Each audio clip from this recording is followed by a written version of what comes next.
Hello friends, welcome to my channel. Today I'm going to tell one of the Vikram and Betal stories, and the title of the story is The Singer and His Admirers. And here goes the story.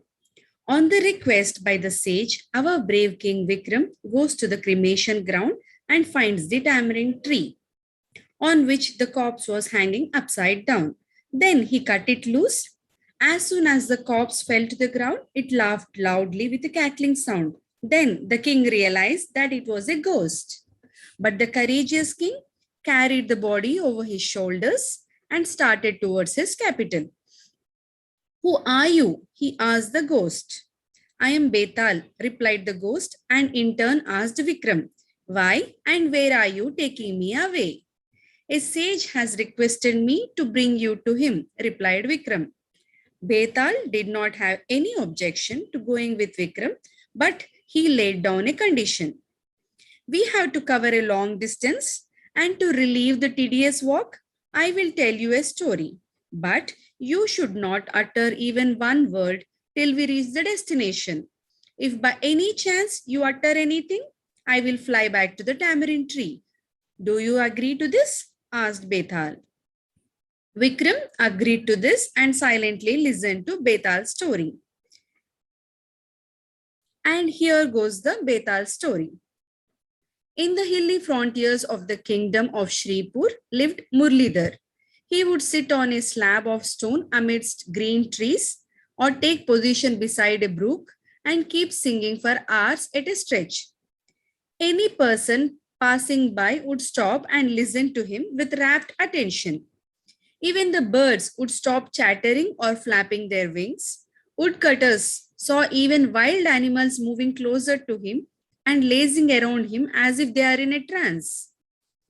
A report of this Murlidhar's genius reached the king's ears. He sent his minister to Murlidhar with a request that he should become a musician at his court. But Murlidhar explained to the minister, my problem is I cannot sing when asked to do so. Mood and song come to me spontaneously. But Murlidhar, is it proper to disregard the king's wish? Asked the minister quite affably. Murlidhar thought for a moment. Very well, sir. I shall visit the court and sing for an hour only.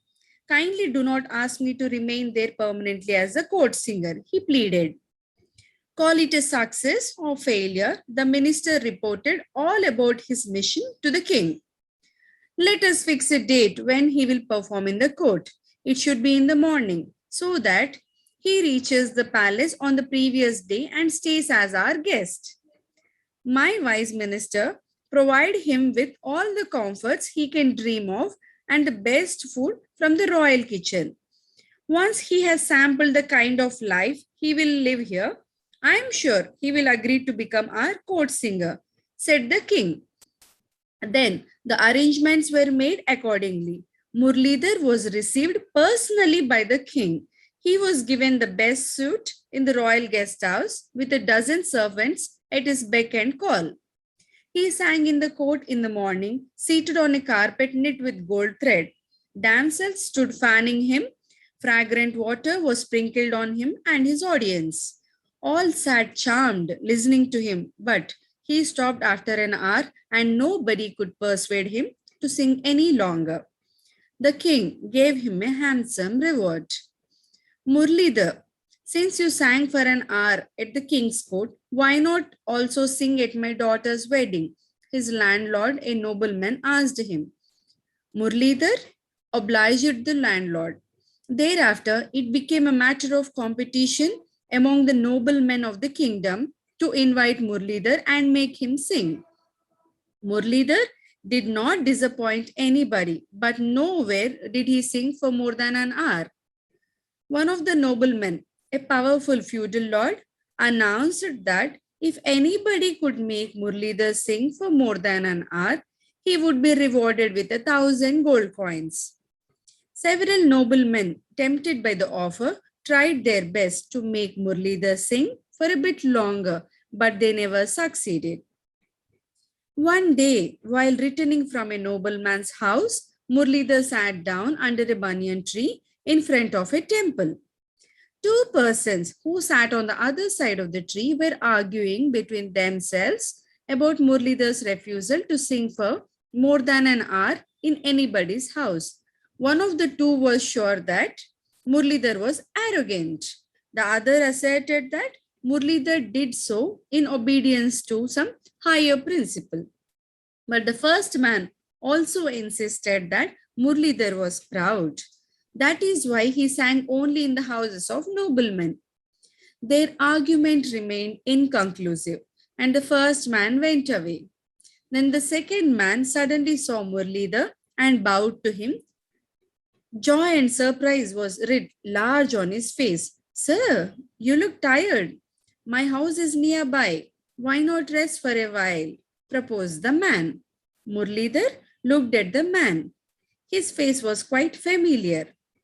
Have we met earlier? Murlidhar asked the man. What is your name? I never miss an opportunity to listen to you. I am always present in your audiences, said the man, and my name is Chandrakant. Indeed, Murlidhar remembered having seen the man again and again. Murlidhar followed Chandrakant to his house. It was a beautiful place. In front of Chandrakant's hut, there was a garden. Beyond that was a forest. It was late in the afternoon and a rainbow spanned the sky.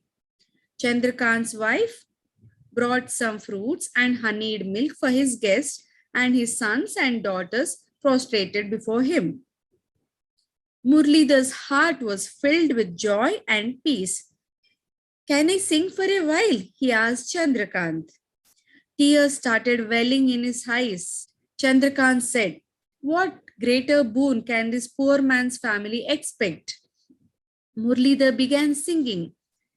He did not stop as usual after 1 hour, not even after 2 hours. He sang for 3 hours at a stretch. 100 villagers had quietly gathered there, but they stood or sat in perfect silence without coming very close to the singer. His singing over, he stood up.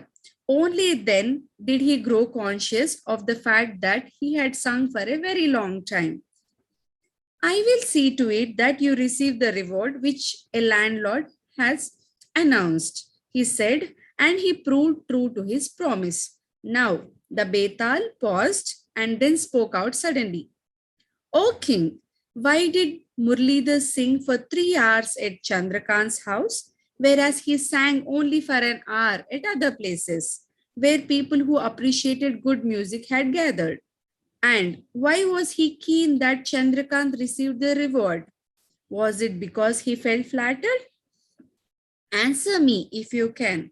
Should you keep mum despite your knowledge of the answer? Your head would roll off your neck. King Vikram answered instantly. Murlidhar sang only when inspired. What inspired him was nature or tranquility. Secondly, a gifted singer looks forward to listeners who are really lovers of music. At Chandrakant's house, he met with both these conditions, for Chandrakant was evidently a great lover of his talent. And at the royal court, the king was more interested in tempting him to accept his offer rather than in enjoying his music. Different noblemen invited him, spurred by a spirit of competition among themselves, not out of love for music. But it was so different with Chandrakant. If flattery could have inspired Murlidhar, then he would have been very pleased with the king and the noblemen. They knew how to flatter him. Chandrakant did nothing to flatter him. Murlidhar became conscious of having sung for more than an hour only after he had finished singing. Since a reward had been announced, there was no reason why it should not go to a great lover of music who was a poor man. No sooner had the king concluded his answer than the Betal, along with the corpse, gave him the slip and turned back to the tamarind tree. King Vikram, disappointed, and he sighed. and then started to retrace his steps back towards the tamarind tree. That was the end of the story. And if you like my story, and if you want me to make more stories of this kind, please encourage me by subscribing the channel. Thank you.